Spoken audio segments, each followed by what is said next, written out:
આપણે ભગવાનને જે શૃંગાર કરીએ, જે ભગવાનને અર્પણ કરીએ, એ તનુજા, વિતજા અને મનુજા.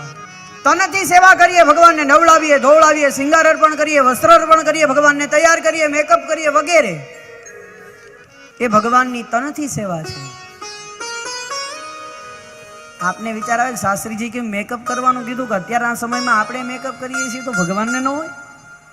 અબીલ ગુલાલ બધું ચડાવીએ છીએ ને, ભગવાનનો મેકઅપ જ છે. વધારે આપણા મોઢા ઉપર પાવડર થઈ જાય તો કેવા લાગે?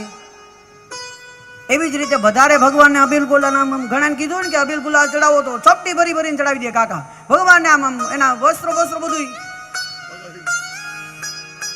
એટલું બધું નહીં. આજના સમય પ્રમાણે ઓવર મેકઅપ થઈ જાય તો ભપકો લાગે, એમ ભગવાનને વધારે કરી નાખી તો ભગવાનને ભપકો થઈ જાય ને. એટલે સુંદર ભગવાનને તૈયાર કર્યા. જે ભગવાનને તૈયાર કરીએ, જે ભગવાનને શણગારીએ છીએ, ભગવાનની તનથી સેવા છે, તનુજા.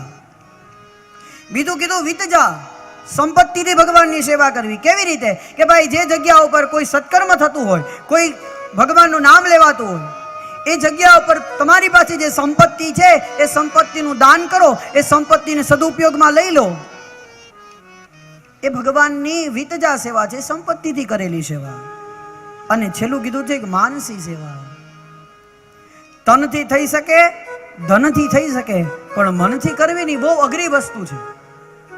કારણ કે મન છે ને એવું ચંચળ છે કે ક્યાંય સ્થિર ન બેસે. અમારા ગુરુજી એવું કહેતા કે મન એવું ચંચળ છે કે વગર પાસપોર્ટ વિઝાએ લંડન અમેરિકા જઈ આવે. મનને કોઈની જરૂર પડે નહીં. આપણે કથામાં બેઠા હોઈએ પણ આપણું મન તો ખેતરે હોય. આપણે અહીંયા કથામાં બેઠા હોય પણ આપણું મન અમદાવાદ સારી જગ્યામાં હોય, નોકરી જોબ જે XYZ જે બી કરતા હોય. આપણે અહીંયા બેઠા હોય પણ આપણું મન તો કોઈ સારા મિત્રની પાસે હોય. મન છે એને કોઈ રોકી શકે નહીં. તો મનથી સેવા કરવા માટે જ્યારે ભગવાનની સન્મુખ બોકો ને બેસો ત્યારે મનને તમારે ભગવાનમાં કેન્દ્રિત કરવું પડે ને. એ બહુ અઘરી વસ્તુ છે.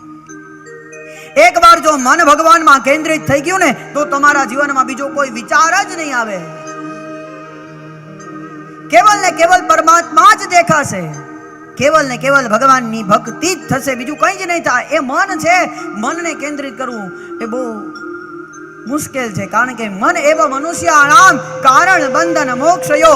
મને જે મનુષ્યનું કારણ છે બંધનનું અને મોક્ષનું.